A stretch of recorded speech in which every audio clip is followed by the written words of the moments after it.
Good morning, children. Today we are going to see Gauss law and its application. Now we are talk about electric flux. Electric flux is defined as the number of electric field lines crossing a given area kept normal to the electric field lines.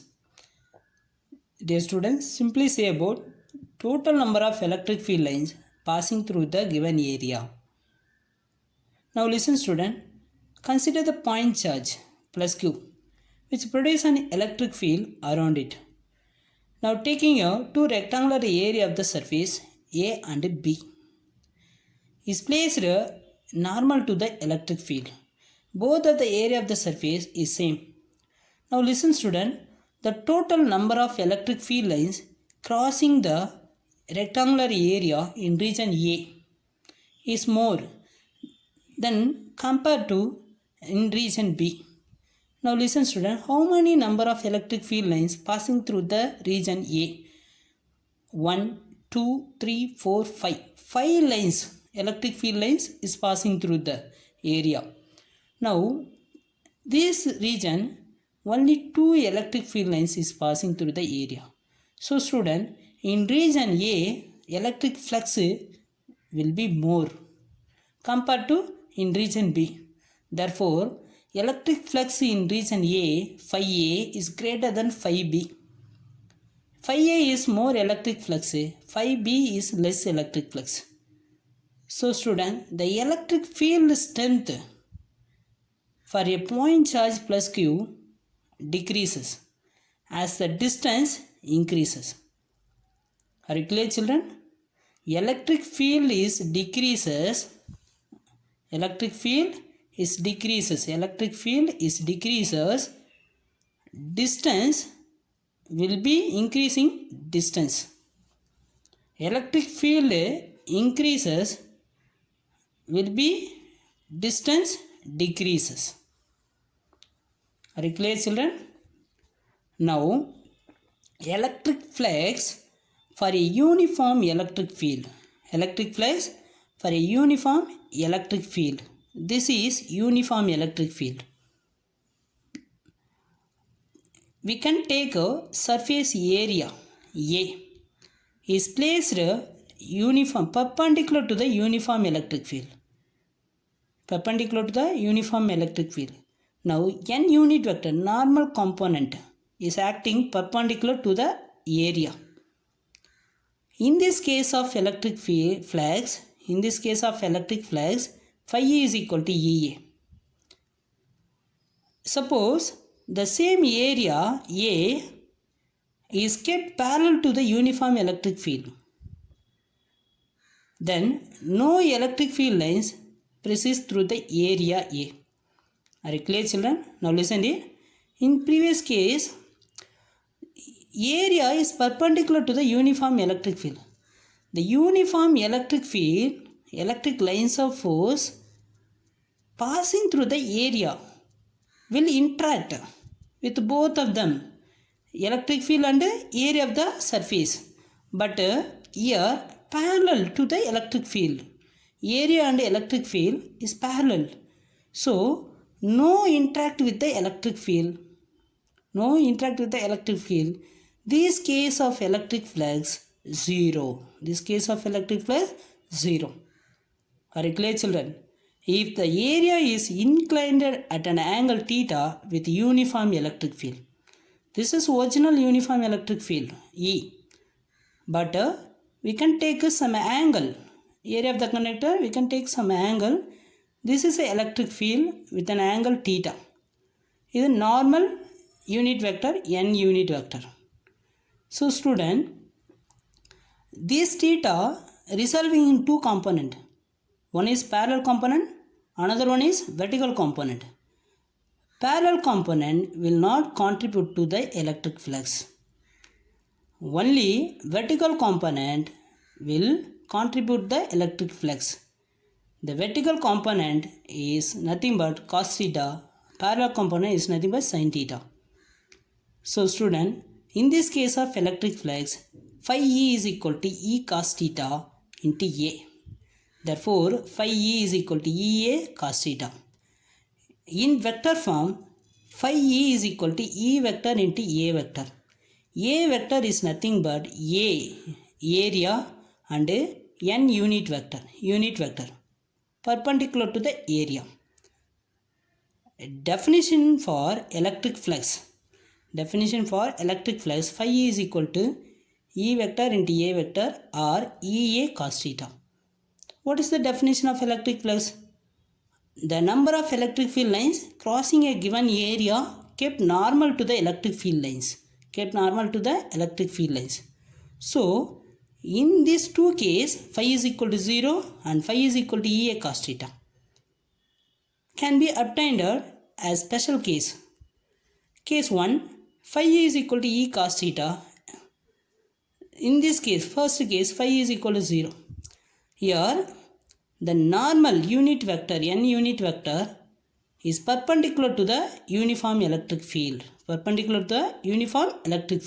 So, what is the angle? Perpendicular to each other is the angle theta is equal to 90 degree. So, cos 90, what is the value of cos 90? 0. Cos 90 is 0. Total flux will be 0.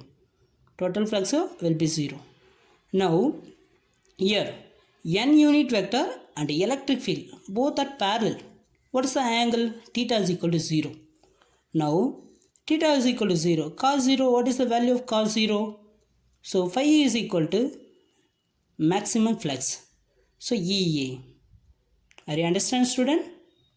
Now, one more explanation. Electric flux in non-uniform electric field and arbitrary surface area. Suppose this is non-uniform electric field. This is called arbitrary shape of the area A. This area divided into n number of area. Are you clear, children? Say for example, delta A1, delta A2, delta A3, delta n number of area, delta AN. So student, this electric field for each area delta A1 considered to be uniform electric field.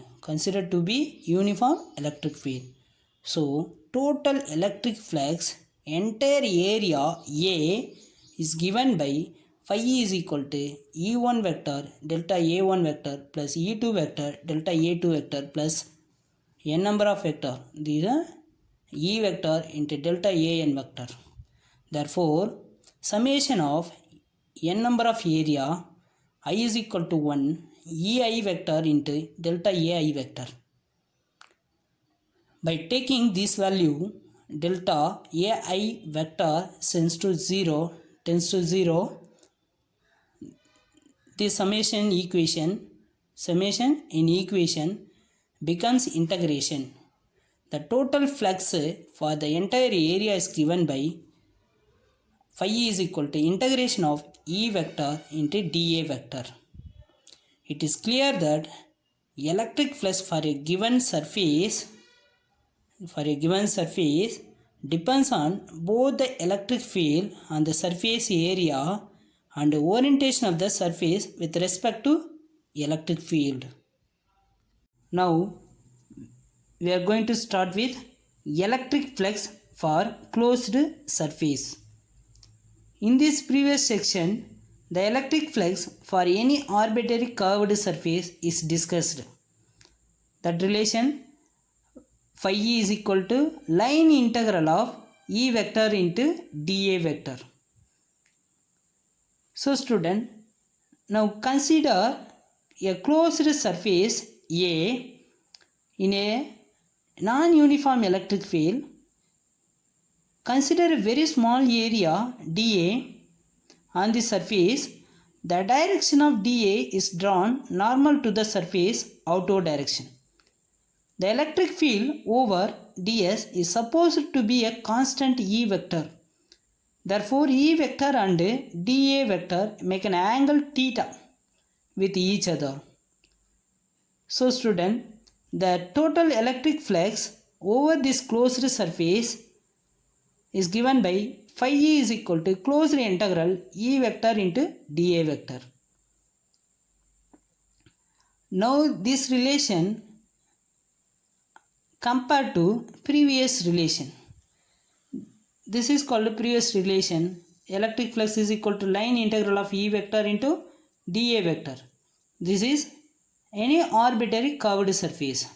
But here closed integral, closed surface area. Closed integral E vector into dA vector. The total electric flux over a closed surface can be negative, positive or zero.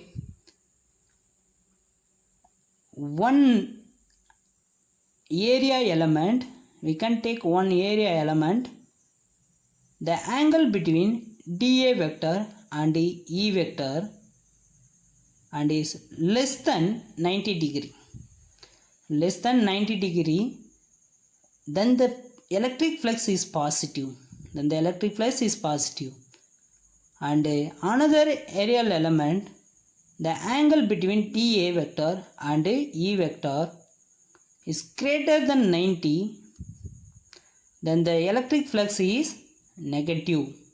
In general, the electric flux is negative is electric field lines entire closed surface, and positive if the electric field lines leave the closed surface. Now tell me, what is the definition of electric flux? The total number of electric lines of force for a given area kept normal to the electric field lines. Therefore, phi is equal to line integral of E into dA cos theta and is unit Newton meter square per coulomb square. Newton meter square per coulomb square, and its scalar quantity. It is a scalar quantity. Next, very important topic, Gauss law. Gauss law states that the total flux of the electric field over any closed surface is equal to 1 by epsilon naught times the net charge enclosed by the surface. Now listen student, consider a point charge q surrounded by an imaginary sphere of the surface at a distance r, that means radius of the distance, radius of the sphere r. Now calculate the total electric flux through the closed surface of the sphere, and using this relation phi is equal to closed integral E vector into dA vector. Now write it magnitude form, phi is equal to closed integral E into dA cos theta. Now listen student, the electric field of the point charge is directed radially outward direction. The direction of area dA. Now the angle between electric field and dA, that is equal to theta is equal to 0 degree, because both are same direction, acting in the same direction. So student, therefore phi is equal to closed integral E into dA. Cos 0 is equal to 1. So the maximum electric flux. This is a maximum electric flux. And electric field is uniform on the surface of the sphere. So E is a constant. E is a constant. So we can take outside from the integration. So E closed integral of dA. Now tell me the closed integral of dA. This is nothing but sphere of the surface. Sphere of the surface of 4 pi r square. The values are 4 pi r square. And electric field. What is the formula for electric field? E is equal to q by 4 pi epsilon naught r square. Now this value substitute this relation. Therefore flux is equal to q by 4 pi epsilon naught r square into 4 pi r square. 4 pi r square. Now 4 pi r square is cancelled and remaining q by epsilon naught. Phi is equal to q by epsilon naught. This is called Gauss law. This is called Gauss law. Gauss law states that if a charge q is enclosed by an arbitrary closed surface, and then the total electric flux phi e through the closed surface is given by phi e is equal to q by epsilon naught. It is very important 2-mark question. So student, and then discussion of Gauss law.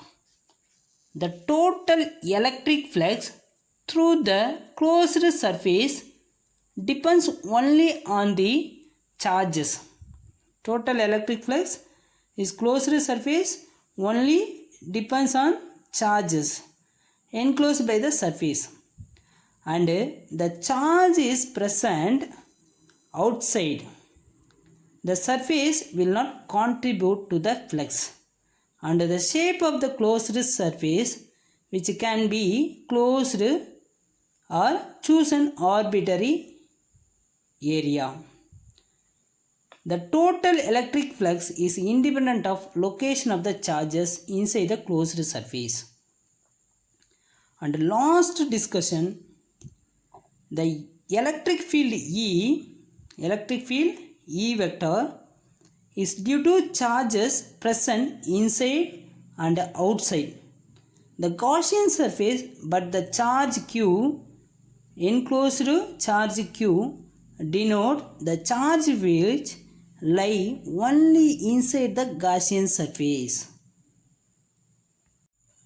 And then application of Gauss law. Gauss law is another form of Coulomb's law. It is also applicable to charge in motion.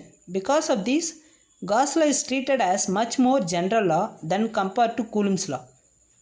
So student, electric field due to any arbitrary charged configuration can be calculated using Coulomb's law or Gauss law. But some situation, if the charge configuration possesses some kind of symmetry, say for example, if you take an infinitely charged conductor, then using Gauss law. Gauss law is very efficient way to calculate the electric field. So student, now going to discuss some case. The first case, electric field due to an infinitely long charged wire. Due to an infinitely long charged wire. Consider the charged infinitely long wire. The linear charge density lambda. P is a point at a distance r from the charged wire. Now, the electric field at a point P can be calculated using Gauss law. If consider two charge element A1 and A2 on the wire which are at equal distance from the point P, the resultant of electric field due to charge element A1 and A2. A1 is the direction of electric field away, and also the direction of electric field away. Now come this side, consider Q at a point Q at a distance r from the charge wire. It is same procedure. Consider two small charged element A1 and A2, the electric field acting radially outward direction. So student, the resultant of electric field due to these two charge element point radially away from the charged wire, and the magnitude of the electric field is some at all point on the circle of radius. So student, now let us choose a cylindrical Gaussian surface of radius r. This is called a cylindrical Gaussian surface. The Gaussian surface of radius r and cylindrical length L. The total electric flux is closed surface is given phi is equal to closed integral E vector into dA vector. This relation entire Gaussian surface So now write it. Separator surface area is nothing but this is a curved surface area, this is top of the surface area and bottom of the surface area. Now write it separate form. Electric flux is equal to line integral of E vector into dA vector, this is curved path, plus line integral E vector into dA vector, this is top of the surface, plus line integral E vector into dA vector, this is bottom of the surface. Now write in magnitude form. Phi is equal to line integral of curved path E into dA cos theta plus line integral top of the surface E into dA cos theta plus line integral bottom of the surface E into dA cos theta. So student, now first of all we calculate curved path. Consider the curved path, it is small area dA. The electric field acting outward direction and also normal vector n unit vector the same in the direction of electric field. So student, this is angle theta is equal to 0 degree because both of the same direction. And the top of the surface, the electric field acting away from the charge and n unit vector is acting perpendicular to the surface area. Therefore theta is equal to 90 degree. Theta is equal to 90 degree.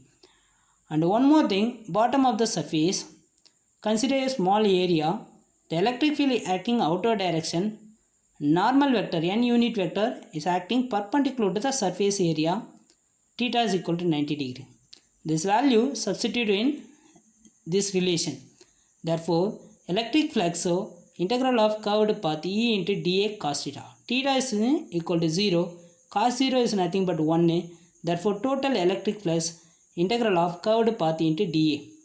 And one more thing, top of the surface and bottom of the surface, theta is equal to 90 degree. Therefore cos 90 is equal to 0. The entire flux will be 0. Are you clear children?